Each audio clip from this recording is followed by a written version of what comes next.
Declarations of interest. You all know this. You've got to say anything that you think might be relevant either now or in the time of the meeting if something comes up. One thing I will just mention is that apparently some of us have still not signed the register of interest that they needed to sign after the May elections. Remember, if you don't sign it, it's a criminal offence. So I think those members who have not signed it know they've not signed it, because I think Jan Smollicum has sent you a reminder letter. So can you, it is important and it needs to be done. So if there's any problems with that, can you get through to Jan or Carl and try and sort out how you can manage it? Thank you very much. Minutes of the council meeting. Confirm the minutes of the meeting of the 19th of September. I trust you've all looked at them. Move the minutes, Mr. Mayor. Okay, those in favour? That's fine, thank you. Public representations, we have none received. Items requiring a decision, general finance, schedule of payments. You've all had time to look at these. Is there anything that anybody wants to bring up? Otherwise, I presume we're endorsing them. Yes, okay, thank you. Same for the budget monitoring report. Anybody wants to bring anything up? No, I think we'll endorse those then. Budget and Policies Committee. Over to the Deputy Mayor, please, Councillor Ward. Thank you, Mr. Mayor. I've been asked to present the minutes and I will do so, but I'll just let members be aware that I wasn't present at this meeting. So if any questions do arise, I will refer them to the Town Clerk or to the Vice Chairman as appropriate. So 204 apologies for absence, 205 confirmation of minutes, 206 declarations of interest, 207 budget preparation and precept setting 24-25. There is a lengthy recommendation at the foot of page 3, or starting at the foot of page 3. Is it members' wish that I read out the whole recommendation? It is, of course, available on the Council's website. Are members happy that we... I think the reason why people were asked to read out the recommendations so that anybody who's watching the live stream can understand what's going on. So I would say yes, please do read out the recommendations, because it gives it clarity to what's going on. Yes, okay, let's do that then. Yes. Right, that's fine. Recommended that the Town Council endorse in principle, i.e. subject to final consideration in December or January, and to the availability of the Council tax base figures, the submitted draft Council budget 2024-25 and rolling capital programme as prepared and enclosed, and the draft schedule of fees and charges 2024-25 as submitted, subject to Roman 1, an uplift in market tolls by 50 pence per table space to £11. Roman 2, the allocation of £10,000 from reserves, if necessary the rolling capital programme, to the new burial ground earmarked reserve.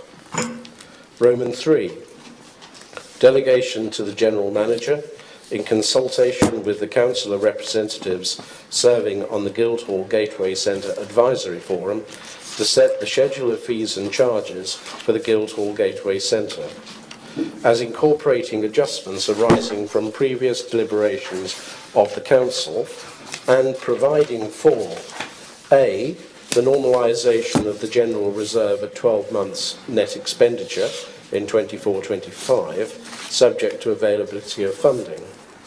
B, the reinstatement of the programmed annual rolling capital programme contribution to £100,000, subject to Roman 2 above. C, any surpluses, if available, as at year end, and not otherwise identified, being carried forward into the rolling capital programme to support the minimum capital reserve previously agreed. And I move the recommendation. Anybody seconding it? Okay, those in favour? Carried. Thank you. 208, West Devon Borough Council dog control order consultation. Recommended that Tavistock Town Council respond by way of support for the existing arrangement, but highlight the lack of enforcement, most especially in sensitive, prominent locations, including those used by children, thereby undermining the integrity and credibility of the order and representing a potential risk to public health. I move the recommendation. Debate? No? Seconder, please. Councillor Mann. Those in favour, please. Carried. Thank you. 209, Neighbourhood Development Plan, A, Green Spaces designation. There is a recommendation at the foot of page 5, recommended that subject to the following site being removed from the schedule as amended, land behind the Molly Owen Centre, that Tavistock Town Council endorse the indicative schedule of council-owned land as designated green space. I move the recommendation. Any discussion? Do we have a seconder, please? Yes, Councillor Barry-Smith.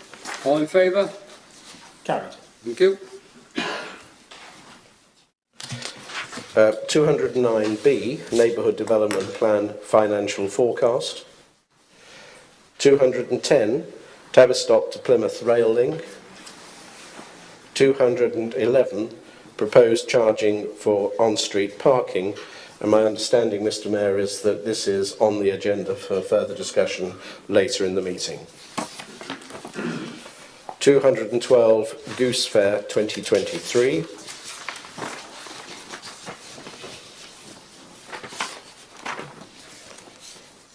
Urgent business brought forward at the discretion of the chairman. 213, banking in the town. You will see that there is reference to a meeting being arranged with the town clerk, mayor and partner organisation. That meeting took place this morning. I substituted for the mayor who was committed elsewhere, and we can return to that, I think, later in the meeting as well. That brings us to the end of the open session of the meeting. Thank you very much. Right, development, management and licensing. Councillor Barry-Smith, I've got 3 meetings here. Thank you, Mr. Mayor, and I would thank the assistant to the town clerk for producing the minutes from last night on there. Right, I rise to present the Development Management and Licence Committee held on Tuesday the 26th of September. 184, apologies for absence. 185, confirmation of minutes. 186, declarations of interest. 187, Dartmoor National Park Authority. 188, town planning issues. 189, general correspondence. 190, neighbourhood development planning. 191, urgent business brought forward at the discretion of the chairman, of which there were none. 192, planning decisions and applications. Little a, planning decisions. Little b, new planning applications. And the recommendation is that the views of the town council as listed on Appendix B be passed to the local planning authority for consideration. Those in favour? Do we have a seconder? Sorry. Councillor Ward. Those in favour? Carried. Thank you. In the next one, development management on the Tuesday the 17th of October. 194, apologies for absence. 195, confirmation of minutes. 196, declarations of interest. 197, Dartmoor National Park Authority. 198, town planning issues. 199, general correspondence. 200, neighbourhood development planning. 201, urgent business brought forward at the discretion of the chairman. 202, planning decisions, little a, planning decisions, and little b, new planning applications, and the recommendation that the views of the town council as listed in Appendix B be passed to the local planning authority for consideration. Thank you. Do we have a seconder, please? Yes, Councillor Benny. All in favour, please? Carried. Thank you. Thank you. And the final one, Monday, Development Management on Monday the 6th of November. 217, apologies for absence. 218, confirmation of minutes. 219, declarations of interest. 220, Dartmoor National Park Authority. 221, town planning issues. Councillor Johnson. Thank you, Mr Mayor. I see I'm mentioned here as a West Devon Borough Councillor.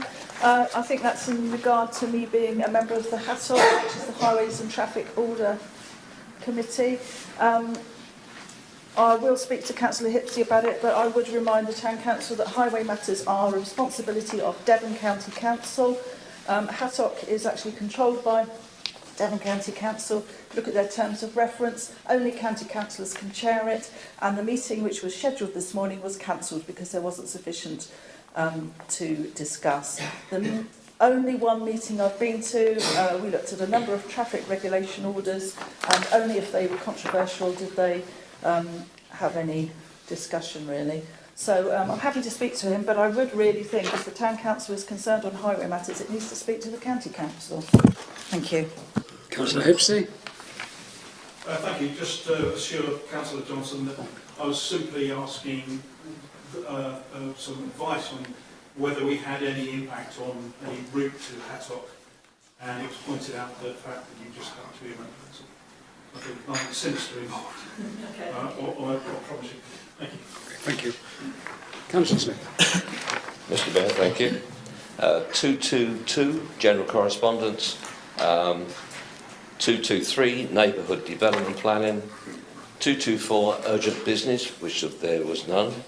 225, planning decisions and applications. Little a, planning decisions, and little b, new planning applications. And the recommendation is that the views of the Town Council, as listed in Appendix B, be passed to the local planning authority for consideration. Thank you very much. Do you have a seconder, please? Yes, Councillor Ward. All in favour, please? Carried. Thank you very much. Thank you very much, Councillor Smith. Right, on street parking charges, basically to consider the response of Devon County Council enclosed, which you've all seen in the negative. You've all read that letter, I hope. The recent correspondence to Tavistock Town Council and other local authorities requesting partnership working in connection with the foregoing and options available. So I think we'll go over to the Town Clerk to see where we go from here, because we're not getting anywhere so far. Thank you, Mr Mayor. Just really by way of setting context, I think probably first, I think members would probably join with me in expressing appreciation to the other 5 or 4 town councils and 1 parish council who joined with us on the collective letter to Devon County Council.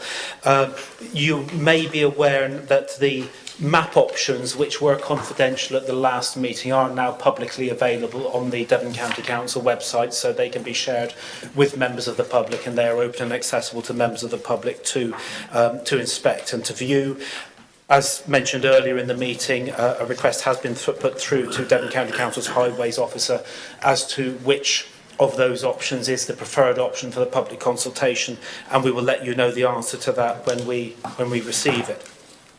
Turning then to the letter which we've received from Devon County Council in response to the 3 letters we wrote variously on different topics, I should say, to the portfolio holder, to the director and to the ward member.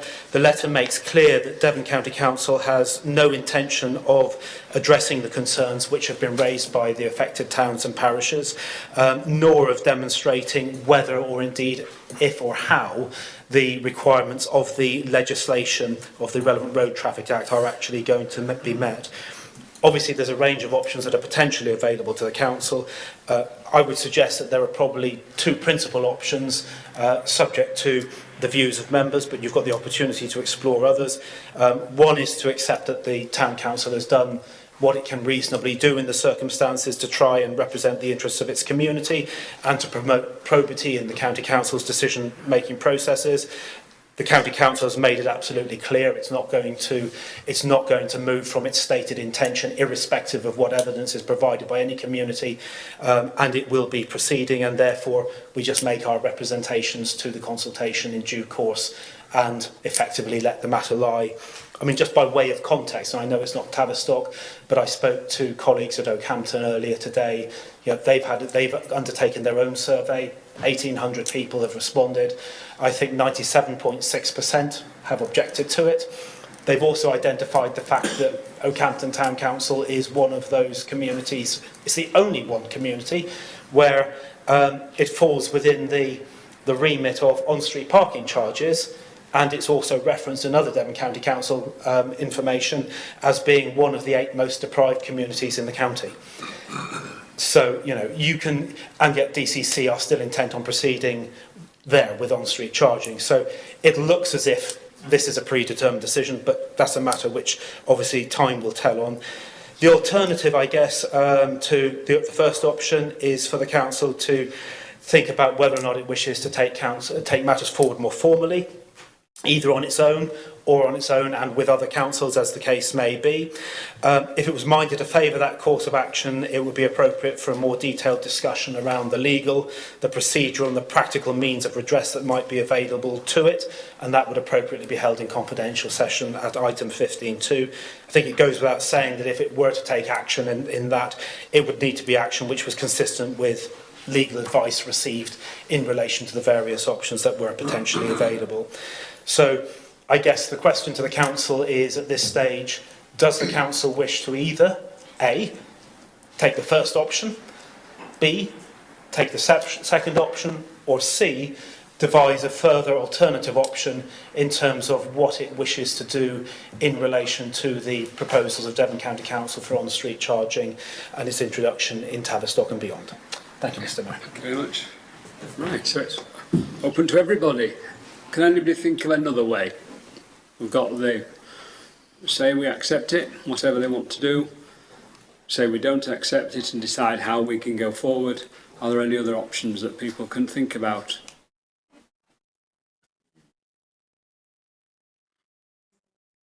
So the question then, if nobody can think of any other way, sorry.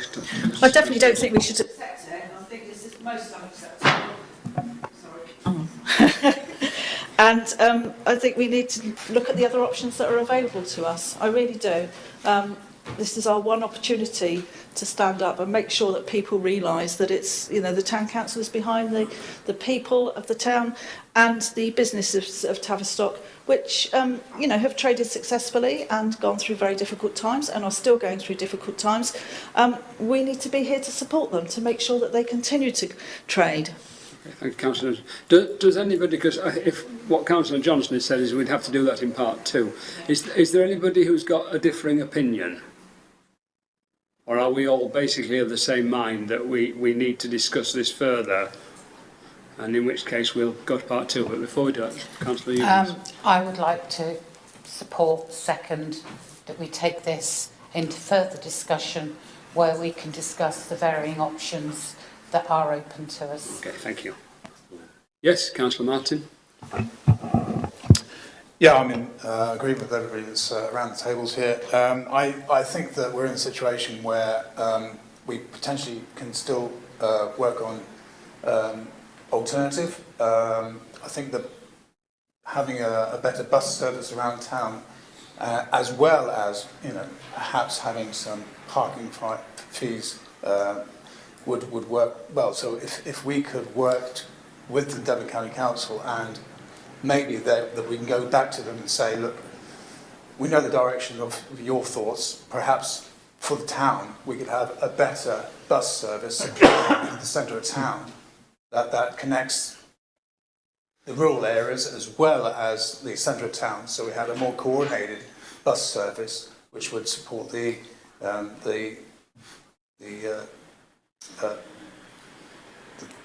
members of the town, so that they could feel supported if there were changes coming down the road.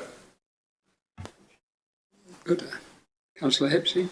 Thanks, Mr. Mayor. I'll say this now rather than part 2 because it does concern the work done by Mr Parker, and for which I thank him. And I think it's important that we acknowledge the sort of work that's done by people like Graham, and also the bid and the volunteers that turned out to do the surveys that have been conducted.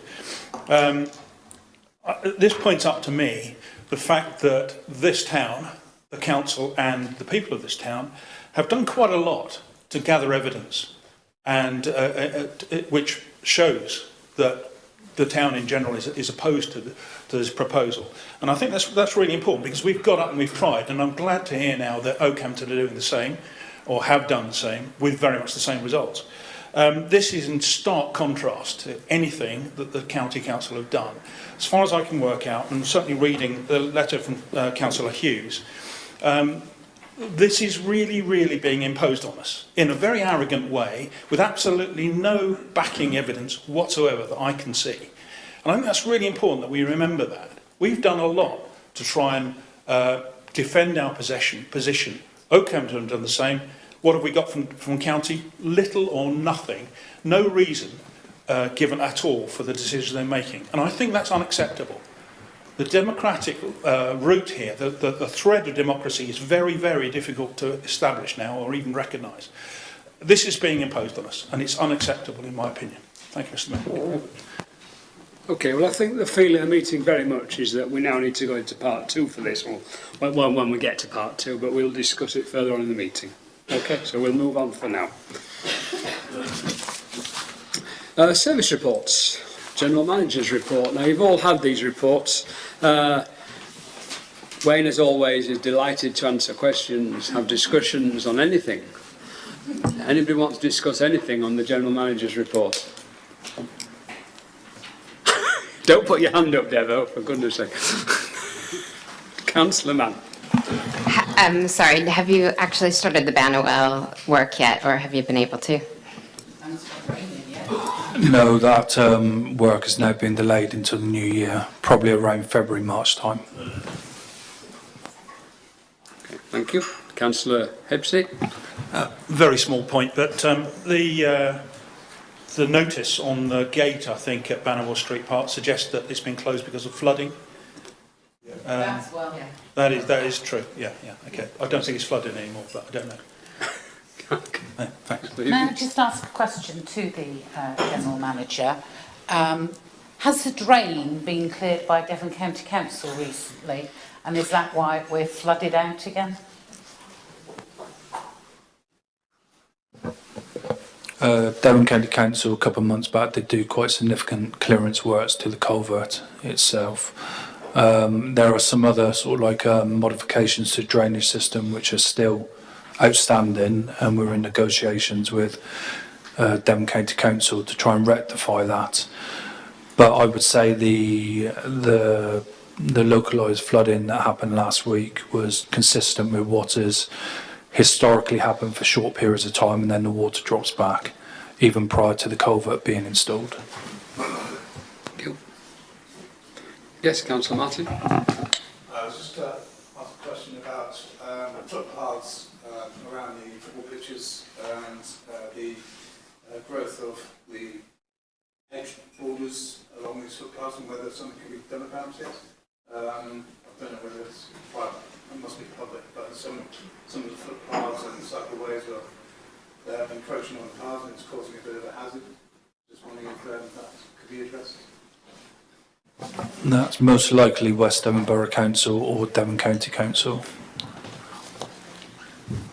Okay, thank you. Right, Pannier Market report. Any questions on that? No? Works Department report. Any questions on that?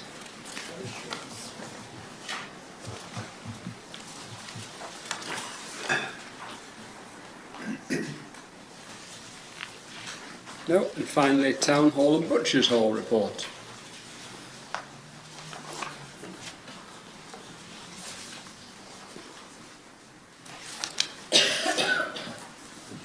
No, thank you.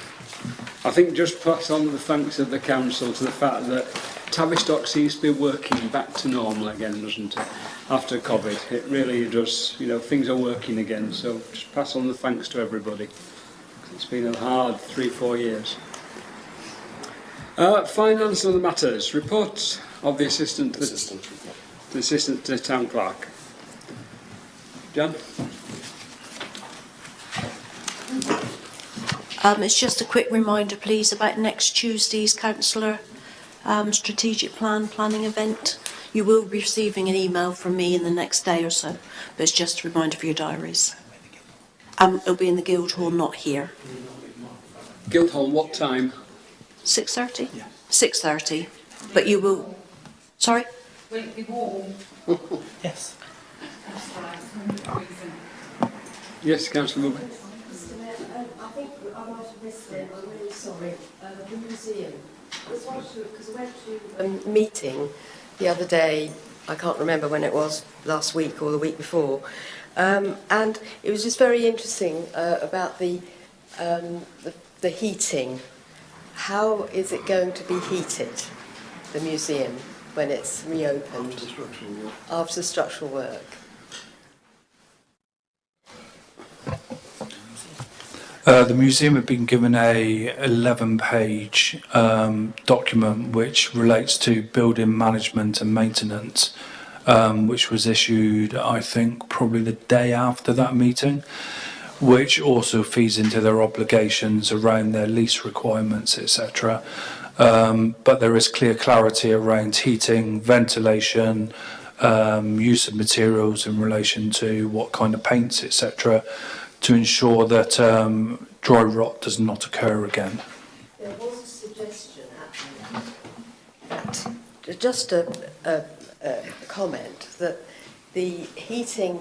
I mean, I don't understand how it all works, so I'm absolutely no expert. But it's just a very interesting point that you've got heating right up to the next door because it's all joined on from the Guildhall. Is it possible that it could literally go through the wall to be able to heat the museum, and may it then be a better system? I don't know what this, obviously, with the report that they've just had, but I'm just interested. Without sounding flippant, if the museum can source potentially 80 to 100,000, then the answer is yes, we could look at extending the system. But that is quite a stretch of space to actually heat, because obviously it spans over Courtgate Arch. So yes, that is something that could be looked at if funding was available and sourced by the museum. But part of the historical problem is the museum consciously chose not to have heating on, full stop. And now that we've invested a significant amount of money in relation to capital works to rectify the dry rot and the structural issues, it's absolutely imperative that the combination of ventilation and heating is implemented in the short to medium term. Thank you. Right, Town Clerk.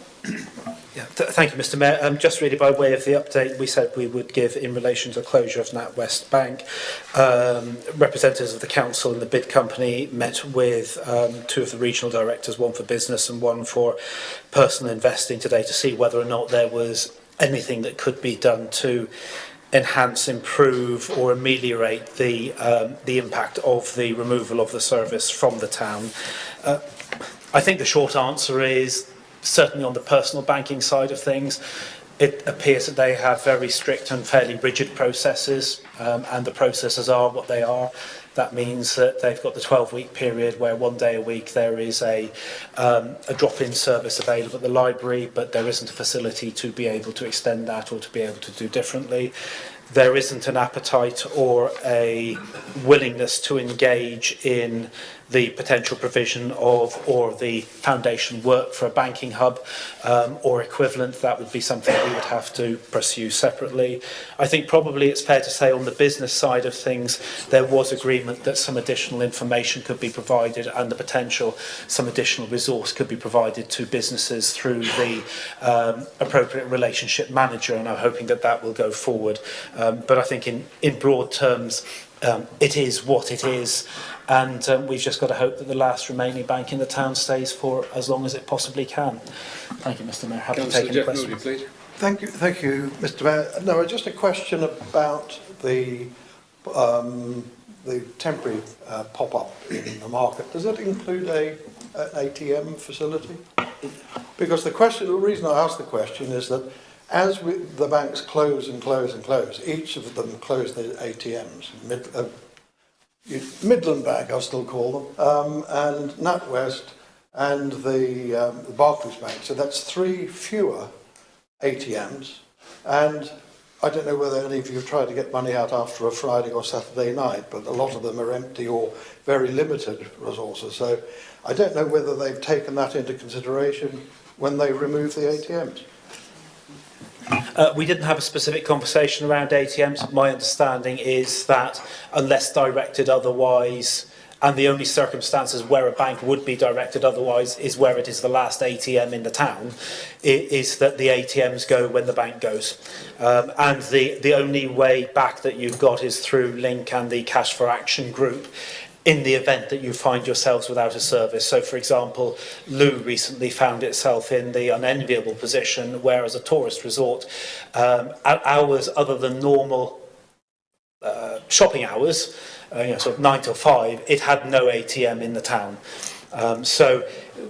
Unfortunately, until you're down to your last ATM, that's not going to be a requirement, and that's why one of the reasons why banks are just in a race to go. And of course, other ATMs are available, as I was reminded earlier today, at 2 of the supermarket sites. But I must confess, I've worked here for 12 years and I'd forgotten they were there because I only use the banks once. Councillor Mann. Yeah, I just wanted to, on the back of this, raise something that's a bigger issue, which is services generally moving from being in person and available to individuals to becoming virtual. This isn't the only service that's like that. West Devon Borough Council is closed most days of the week. And there are other services like this that are becoming less and less available for face-to-face service. And one of the things that I have a concern about is that a lot of the expectation is that people can adapt to other ways of working, and actually within our community there are a lot of people who can't adapt. And so my concern isn't necessarily about the bank closing, but it's about how do you get a human being to be able to answer the question for you, and that can be done in other ways than having a storefront. But I think we need to talk about that more, because I'm seeing it on a daily basis that people are really struggling with things like driver's license renewals, blue badge applications. Bank accounts are just a sign and symbol.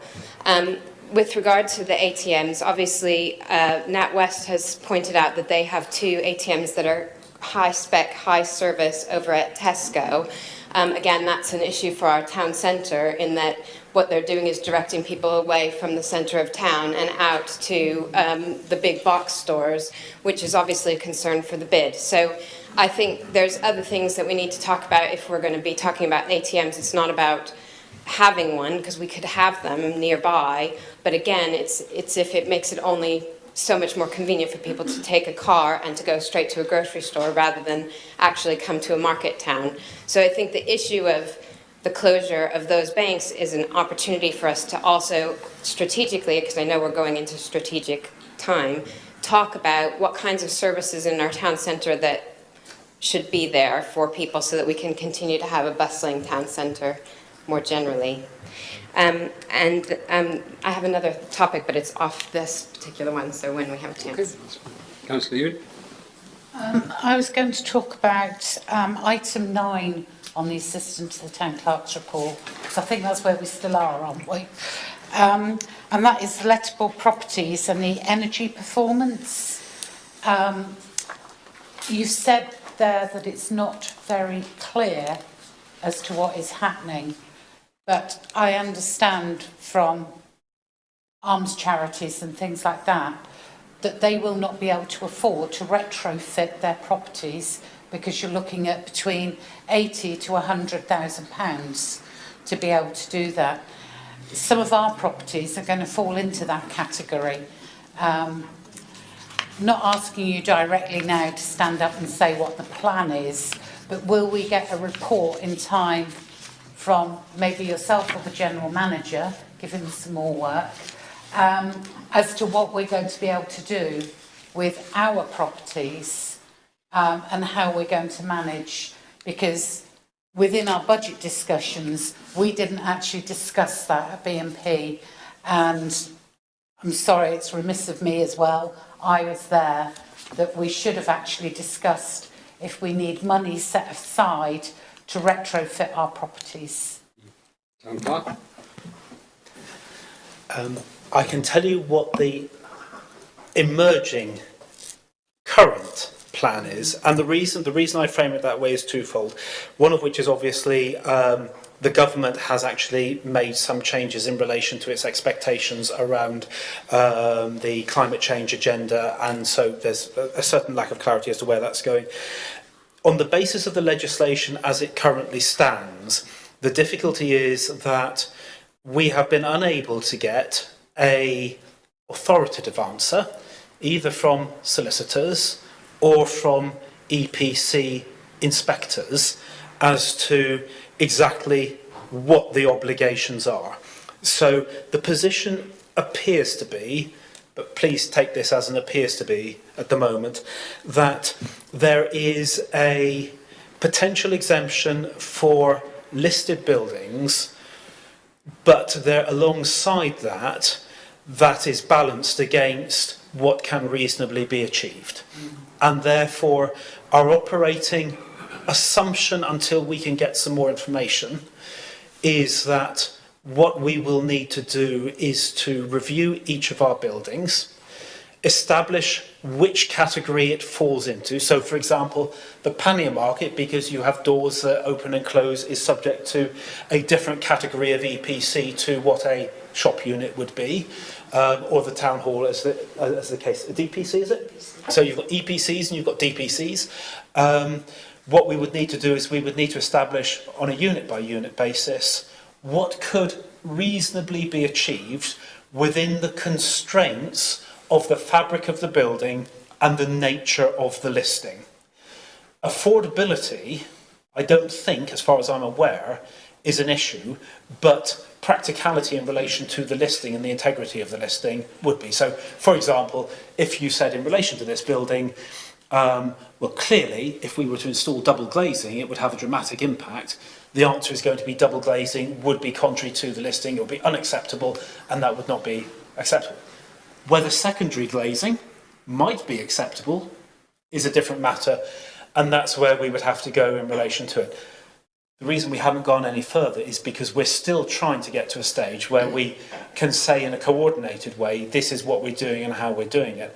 And as I say, we've spoken to 2 different solicitors firms about it. We spoke to EPC and DPC inspectors, and we really haven't got there yet. The answer to your question about funding is, in practice, whatever we have which is available in the capital programme, once we have a sense of that, what that cost commitment is going to have to be prioritised to that, because that is a statutory obligation for us to meet. So, and that's going to be building by building. So something like the Molly-Owen Centre is going to be a very different scenario to something like the Pannier Market, or indeed the Town Hall or the Guildhall, as the case may be. I was also really focusing on our residential properties because the law is a bit more stringent for residential.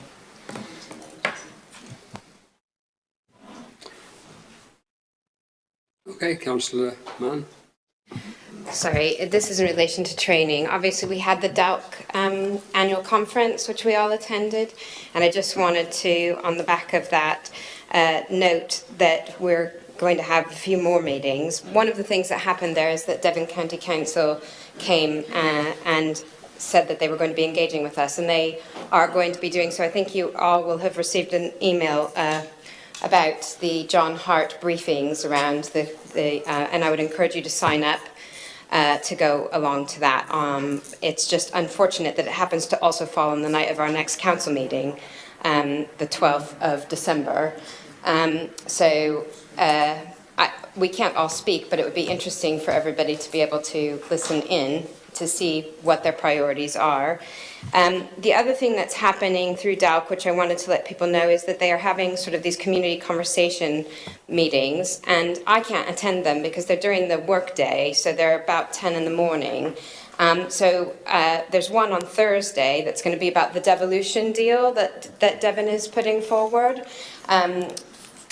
for them to devolve some of the sort of money from the central government that then we get to spend in a particular way within Devon instead. So it's quite an important topic, and if somebody wanted to attend in my stead, I just wanted to make that available to people so that you would know about it, because although I'm the representative, I think it would be good for somebody to have that information, and I'm not going to be able to attend. So if you want to, when I get any of these notifications or when they come out in the DALC newsletter, if it's a weekday and I'm not able to attend, please let me know if you'd like to go in instead, because I think it would be good to be there and be represented. The meeting was good.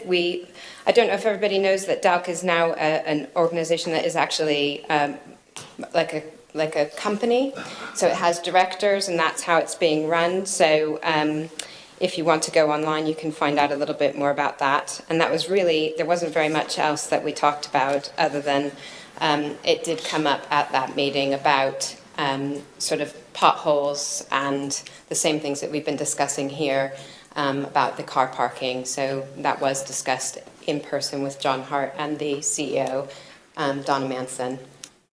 So they are aware of our feelings. Thinking of potholes, I've got a thing from Geoffrey Cox last week. He wants to present a petition on behalf of Devon residents to the House of Commons, asking for more money for potholes for Devon. So if any of you would like to sign it, can I pass it round? There's a letter from Geoffrey all about it. It's quite interesting. It's a humble petition. It's all worded in lovely language. Right, sorry. I had to get that into it. Any more from Mrs. Smollicum? Is that it, John? Okay, thank you. Notes of the Goose Fair operational meeting. Anything of relevance now on that? No. Notes on the Whitchurch Down Consultative Group meeting. Anything anyone needs to say about that or wants to say? No. Report from County Councillor Mrs. Sillis. I think we've already grilled the poor lass on that one. No, it's all right. I've got a couple of additional things if you... Yes, please do. It's just to really update you on, you may realise that the County Council has some special measures with the SEND, special educational needs and disabilities. Apparently things are improving. We've had the social workers, we've been training our own social workers, so now they're developing. And we've also had Councillor Lois Samuel has a portfolio specifically for SEND, and that originally was Councillor Ledbetter had it on top of all the portfolio for children. So apparently it's better, it's improving, still a lot to do. Obviously with COVID and everything like that, the increase of more children going into care, breakdown relationships, etc. has a massive impact. I'm sure councillors will have come across that in their day-to-day work as well. The MP and I meet regularly, and we're concerned that there's a lack of accommodation for healthcare workers in Tavistock Hospital and around. So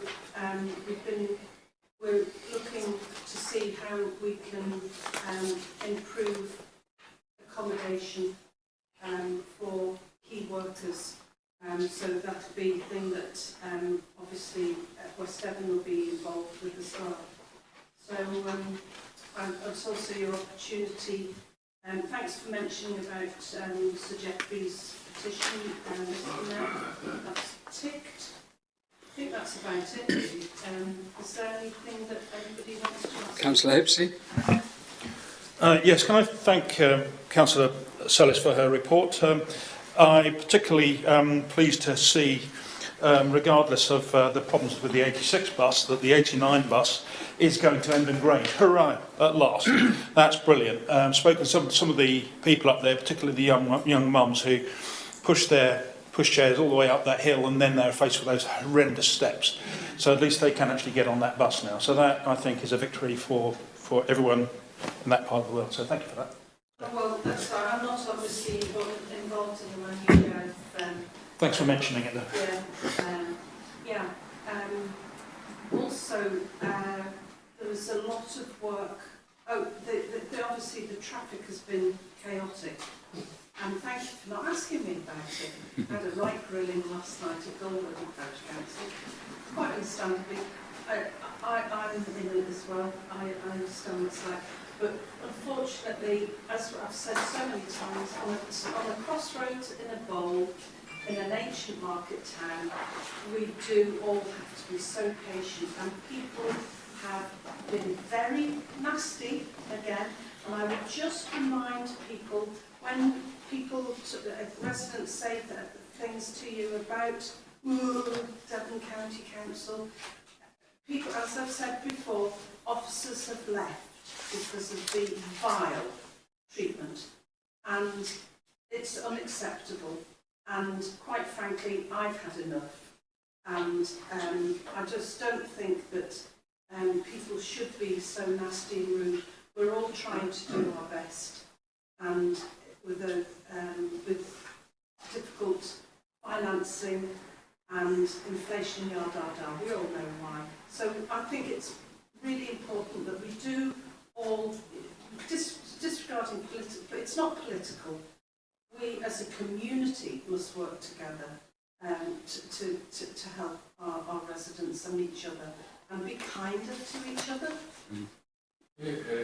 Absolutely. Right, thank you very much, Sellis. Councillor Squires' report. Anything you want to add to that, Councillor Squires? No, it was brief because I had not much to add to it, but I can recall, and I tried to make it as factual as possible so that it gave some insight for members of the actual structure and process. So, simple and short, hopefully. Right, okay, thank you very much. Yes, Councillor Ward? Councillor Squires, I don't know whether you'll be able to give me an answer to this question, but maybe one of your fellow borough councillors can shed some light. I'm just wondering what's happening to the old nursing home on Spring Hill. I happened to drive past it in the last day or two, and the whole thing seems to be fossilised at the moment and nothing's happening. Is there any progress? I haven't got an accurate answer to that, but I'm sure one of my colleagues may be able to fill you in a little bit more detail. It is a subject of much discussion, I should add.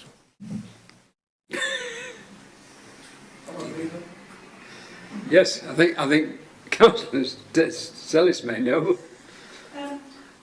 I don't know what's happening West Devon side. However, this is an area that I spoke with our MP about.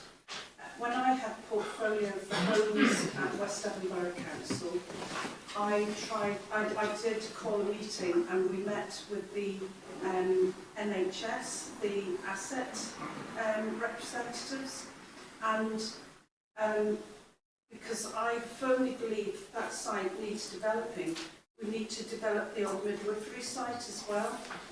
We've not, at West Devon, we've not had any developer come forward to develop the West Devon side of it. I'm not surprised, it's a really difficult situation. However, this a couple of years ago, the hospital, the NHS said, oh, this is a key building and we really need it. And I said, that's a nonsense. You know, it's not being used. If the whole site were developed, we could have care leaver accommodation and accommodation for healthcare providers. So, and I did raise that with our MP, and he has a really close relationship with Tavistock Hospital. So I would hope that people would get behind that. That building is just falling to bits. It's an absolute disgrace. Thank you very much. There's your update. Good. Any other questions about training or anything to talk about? Just add an extra bit, which may be of interest to the town clerk. I learnt this afternoon that West Devon are recognised EV installers. And I said, can I tell the town council so we can get the start of our process of installing EV, which West Devon can assist on now.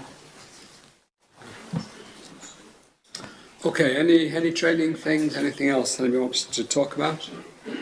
No? Okay. Received any communications that has been submitted to me? I haven't got anything. Urgent matters, or basically it's deciding what we all want to do about Graham Parker's petition. About, what do we want to do about it? Do we want to refer it to the DMNL for discussion? Do we want to discuss it? What people's views? Councillor Ewing. I have to say, I wonder now if it's got to the stage in the town that we actually need a public meeting to discuss the car parking issues and to discuss the bus issues. You know, we're all being approached, and maybe it's time now that we, as the town council, take the lead and organise a public meeting for people to be able to attend, to share their views on what is happening. If we could get a representative like Mr. Rook from County, that would be excellent. And, you know, somebody, Mr. Rook did give me a name, I can't remember, of somebody who deals with the buses as well. We just need to hear it, and our residents need to hear from the horse's mouth exactly what they're up to and what, A, they want from us, and B, we can give back. You know, there's give and take maybe on both sides, but I just think it's got to the stage now that the public are very unhappy. The press have kept people abreast of where we're going with this and working with the bid. And I just think we just need to be able to get in a room together. Yeah. And I think they need to hear the views of how the public really feel about these two issues for Devon County. Thank you. Councillor Hipster, then Councillor Moody. Thank you, Mr Mayor. I thoroughly agree with Councillor Ewings. I think that would be a really, because we need to keep the public on side and let them know exactly what's going on. And I was wondering if this, in fact, there are grounds perhaps for forming a subcommittee or a working group within the council to pursue this, because it seems that, you know, we periodically this comes up. We talk about it at meetings such as this. We're talking about DMNL and so on, bid. But those opportunities are few and far between. I have just this horrible feeling that something's going to happen really quickly. They'll spring this on us and we won't be ready for it. I just feel that maybe a smaller subgroup can monitor the situation, keep abreast of it and be ready to react to events from Exeter. Okay, thank you. Councillor Moody. I'd like to second Councillor Ewing's motion. Town Clerk, can you just give us some advice on, because we can't make a decision tonight, can we? Because it's not been... No. It's not tabled on the agenda, and as you'll know, under the Local Government Act 1972, we're not able to consider matters which are not otherwise tabled and separately listed on the agenda. Therefore, but what you can do is, if you want to refer it to, or it can go to DMNL if that's the consensus, and then DMNL can look at it in the round, come up, review the options that have been discussed and any other options which actually come out of this, and make a recommendation back. I think what I would say is, clearly, depending on what the timing is of Devon County Council's movement in relation to the consultation, if they were to move forward at pace and outside of the committee cycle, as an officer, and provided there is a consensus because it's not a decision. Around the table, you know, I could seek to put in place arrangements for a public meeting in order that the public could be involved in that along the lines that have been outlined, if that precedes us in terms of timings. But what we aren't in a position to do, because it's not a tabled item, is to actually make a decision on the hoof, which has got resource or other implications tonight. But we can achieve it by other means in order to meet the timing needs that you've got, if necessary and need be. And DML will have the opportunity then to look at it in more detail. Councillor Ewings. Mr Town Clerk, I'm going to challenge you a little bit. The on-street parking charges, that's item 8. Yes. So out of debate and discussion, we would like to make a decision. You can do it on item 8. You can't do it on the But the on the buses other matter. come up under Councillor Sellis's report, which is a tabled agenda item. It's a tabled item. It's a tabled item for information, not for decision, and therefore it doesn't fall within that category. If we can get round it, as you said, by basically pass it to DML, but in the meantime, make preparations for a public meeting, is that not a way forward? Yeah. Councillor Mann?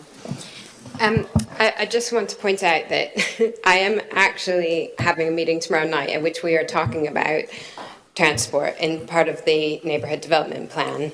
And there are actual policies in there, and some of those relate specifically to bus services and to the provision of those for the town in relation to making sure that we have sustainability.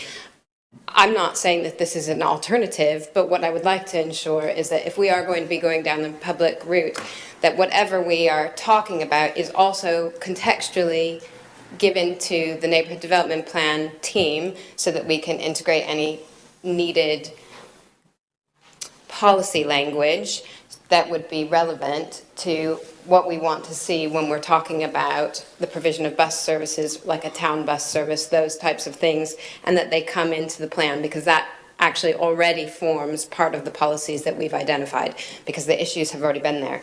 To that end, I actually have data that should be useful to anybody who is going to be holding a public meeting from that perspective. And Kit Harbottle is the person who's been dealing specifically with transport as part of that steering group. So if you are going to do anything, I would just suggest that you should be speaking with Kit about that, as well as particularly an expert within the context of bus services in particular.